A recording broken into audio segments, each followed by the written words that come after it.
Belakangan ini, banyak sekali kasus terkait tentang sulingih di daerah Bali. Bagaimana proses sesungguhnya dalam tatwa menjadi seorang sulingih? Lalu apakah sesana sulingih ketika telah di Dwi Jati? Bersama saya Tapakan Selobi Omnivora, hanya di Selobi Omnivora Channel.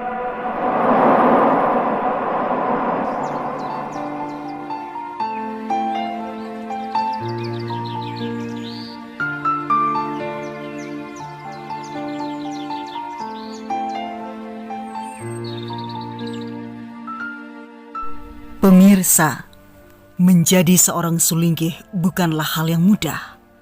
Hanya orang-orang terpilih yang ditampuk dan mampu menjadi pemuka agama Hindu tertinggi. Lantas bagaimana kalau yang terpilih justru adalah orang asing? Bolehkah didiksa menjadi seorang sulingih?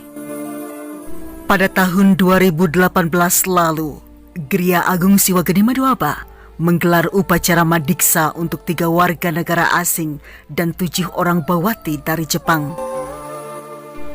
Gria Ide Pandita Empu Nabe Daksa Yaska Carya Manuaba di kawasan Jalan Gatot Subroto dan Pasar ini memang dikenal sangat welcome, tak hanya bagi umat Hindu di Bali, bahkan bagi warga negara asing. Gria ini sangat terbuka. Warga negara asing yang datang umumnya yang tertarik untuk belajar mengenai agama Hindu. Sebab di gereja tersebut tidak pernah memandang ras dan suku. Siapapun boleh datang untuk belajar karena memang seperti itu tugas seorang sulingih menuntun umat sesuai ajaran agama yang terdapat di Weda serta di Lontar. Ketika ditanya bagaimana proses sesungguhnya dalam tatwa menjadi seorang sulingih, Ide Pandita Empu Nabe Daksa yang mengaku tidak bisa menghafal nama-nama orang asing itu menegaskan ia tidak sembarangan melaksanakan upacara madiksa menjadi seorang sulingih. Madiksa itu tidak main-main. Itu upacara khusus yang dilakukan bagi mereka yang siap menjalani hidup baru atau terlahir kembali. Tidak sembarang orang yang bisa melaksanakan upacara madiksa. Ada proses persiapan khusus dari fisik, batin, hingga jiwa harus siap. Pengetahuan akan agamanya pun harus kuat. Tak hanya itu, soal bebantenan dan filosofi juga harus dalam. Sesuai yang dilansir oleh baliexpress.com, Ide Pandita mengatakan 3 orang warga negara asing Jepang yang didiksa menjadi sulingih lewat upacara madiksa itu telah melewati proses panjang sebelumnya, mulai dari upacara Sudiwadani hingga upacara madiksa. Upacara awal adalah Sudiwadani, upacara khusus yang dilakukan bagi mereka non-Hindu yang ingin memeluk Hindu. Setelah melaksanakan upacara Sudiwadani, mereka diharuskan untuk melakukan pelatihan khusus tentang dasar keagamaan. Ya, yang dasar dulu seperti bagaimana cara bersembayang, mebanten, apa itu Trisandya, apa itu banten, dan juga mengenai agama Hindu. Dikatakan semua pelatihan itu bertahap, dari dasar hingga ahli, dasar soal banten dan mantra hingga soal tatwa. Mereka yang tertarik ikut pelatihan belum tentu akhirnya menjadi seorang bawati atau seorang sulingih. Sama halnya seperti orang lokal di Bali, tak sembarangan bisa menjadi sulingih. Hanya orang-orang tertentu saja yang terpilih dan dipilih Tuhan untuk menjadi penuntun umat. Prosesnya begitu berat, membuat banyak yang menyerah di tengah jalan. Selain harus terpilih dari segi mental, juga harus kuat karena dalam menjalani prosesnya sangat sulit. Tak bisa ditampik, banyak orang bertanya soal orang asing madiksa, terutama soal kelayakannya. Menurutnya, masyarakat masih salah kaprah menanggapi permasalahan madiksa. Terkadang beberapa orang masih salah menilai dan memandang sesuatu. Bukan soal bisnis, bukan soal kasta setelah menjadi sulingih. Bagaimana ini adalah soal panggilan, walaupun tidak terlahir di sini ataupun di Bali, tetapi ketika mereka mendapatkan tuntunan dari Tuhan untuk menjadi seorang sulingih, mereka harus dibantu. Menurutnya, warga negara Jepang yang didiksa tersebut jauh lebih pintar dalam hal bebantenan dan mantra dibandingkan dengan orang Bali kebanyakan. Jikalau orang luar, agama itu adalah sesuatu yang bersifat pribadi. Ketika mereka telah memutuskan untuk memeluk suatu agama, mereka benar-benar meyakini dan melaksanakannya. Berbeda dengan kita yang sejak lahir telah memiliki agama, yang kadang masih tidak peduli. Mereka sangat menjalani apa yang tertulis dalam Rig Veda. Jangan heran ketika mereka jauh lebih pintar dibandingkan kita yang notabene orang Hindu Bali. Demikian kata Ide Pandita Empu Nabi Daksa yang juga kerap diminta muput upacara di Australia. Diakui oleh Ide, di luar negeri memang minim seseorang yang bisa muput upacara. Walaupun jumlah orang Bali di Australia cukup besar, hingga puluhan kepala keluarga. Jadi dengan senang hati, Ide membantu saudara-saudara di sana. Ketika warga negara asing Jepang ini sudah didiksa dan justru sangat membantu saudara-saudara kita yang tinggal di Jepang untuk muput bantan atau upacara keagamaan lainnya. Tentunya posisi ini akan sangat membantu. Perjalanan 3 wanita warga negara asal Jepang tersebut menjadi seorang sulinggih diakuinya tidak jauh dengan proses yang dialaminya. Ia harus rela menanggalkan segala atributnya dan memilih banting setir menjadi seorang sulinggih. Inilah sebuah pilihan, namun tuntutan jiwa. Berkaca dari pengalaman di Kabupaten Bangli, dikatakan bahwa ada sulinggih yang tidak mengantongi surat keputusan atau SK dari Parisada Hindu Dharma Indonesia atau PHDI Bangli. Tercatat sulinggih tanpa SK itu tersebar di 3 kecamatan di Bangli. Dan untuk mengantisipasi hal itu, PHDI Bangli menerbitkan surat edaran nomor 80/04/PHDI Kabupaten Bangli /8 Romawi /2020. Surat edaran tersebut ditujukan kepada Bendesa Adat Kalian Banjar Adat se-Kabupaten Bangli untuk menyikapi adanya perilaku umat yang berpenampilan sebagai sulinggih. Maka untuk menghindari hal yang tidak diinginkan kepada seluruh umat Hindu agar berkoordinasi dengan Bendesa atau Kalian Banjar Adat apabila berkeinginan nur sulinggih.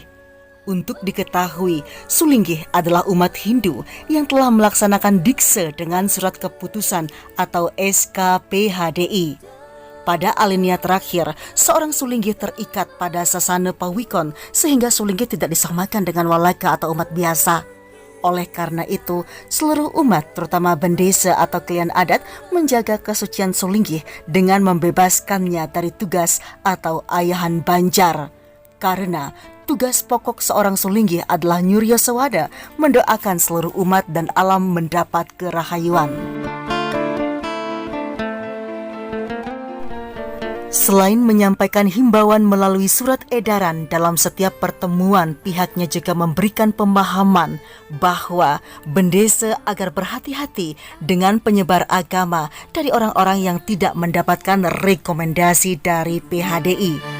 Untuk diketahui, sulinggih adalah umat Hindu yang telah melaksanakan upacara penyucian diri atau dikse dengan surat keputusan PHDI. Lantaran tidak mendapatkan SK PHDI, tentu pihaknya tidak tahu bagaimana proses umat tersebut menjadi sulinggih. Adapun proses dikse atau penobatan sulinggih adalah seseorang yang ingin mendikse tentunya sudah memenuhi syarat-syarat formal. Kemudian sebagai langkah kedua, menemukan nabi atau guru yang bersedia mengangkatnya menjadi sisya atau murid.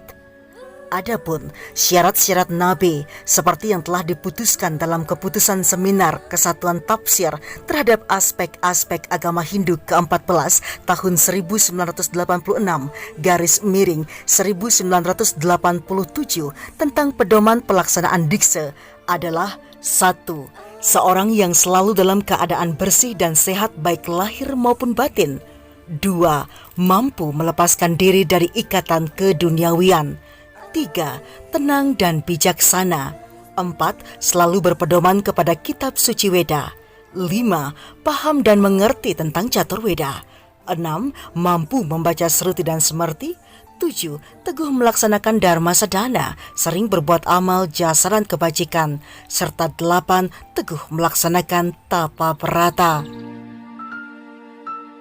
Selanjutnya, sisya diterima secara resmi menjadi murid atau putra dengan upacara meperas sekaligus pawintenan menjadi jero gede atau parama diksita atau murid utama untuk belajar kesucian.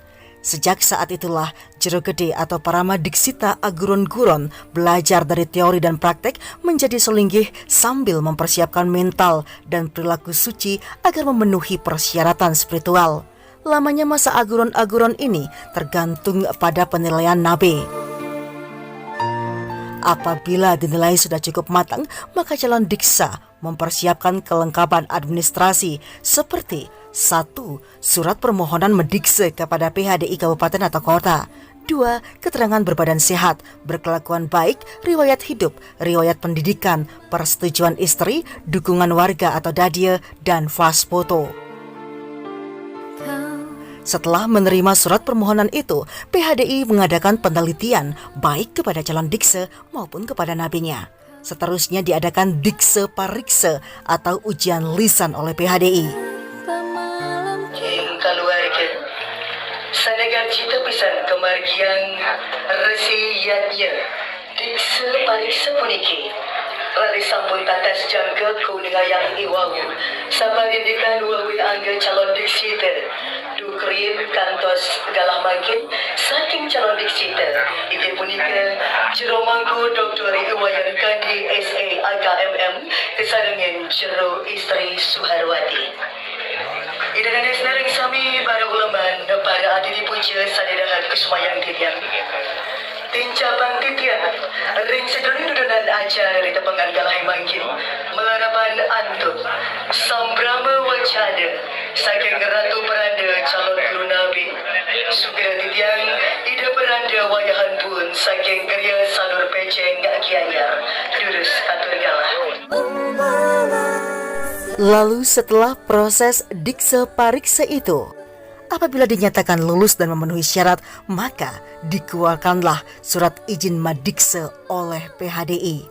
Puncak upacara madikse didahului dengan upacara sederage, yaitu penyekeban sekitar 12-24 jam untuk menghilangkan satripu calon dikse. Setelah sederage, dilaksanakan upacara dikse sehingga lahirlah seorang Dwi Jati yang sudah berubah dibandingkan ketika masih walaka, yaitu 1. Amari Sesana, artinya perubahan kebiasaan dan disiplin kehidupan. 2. Amari Aran, artinya perubahan nama atau biseka. 3. Amari Wesa, artinya perubahan tata berpakaian. Sebagai seorang Dwi Jati, maka wujud, status, sesana yang lalu atau walaka, karma wasana walakanya dianggap tidak ada atau sudah mati. Beliau lahir kembali dalam lembaran hidup baru, sehingga wujud penampilan, nama, status, sasana dan karma wasana yang baru. Sehingga untuk itu, dalam dikse parikse, pemeriksaan calon sulinggih atau diksawan terlebih dahulu dinyatakan tidak cede angge atau tidak cacat, bebas masalah hukum pidana maupun perdata. Dalam proses amari aran, maka sulinggih yang suci tan cede angge, tan keneng ujar ale, tan wenang adol atuku, tan keneng patite. Artinya, tan cede angge, tanpa cacat, celah fisik dan mental, bebas dari masalah hukum. Sulinggih tidak boleh lagi misalnya mengendarai mobil atau sepeda motor. Hal ini untuk menghindari terjadinya permasalahan hukum ketika terjadi permasalahan.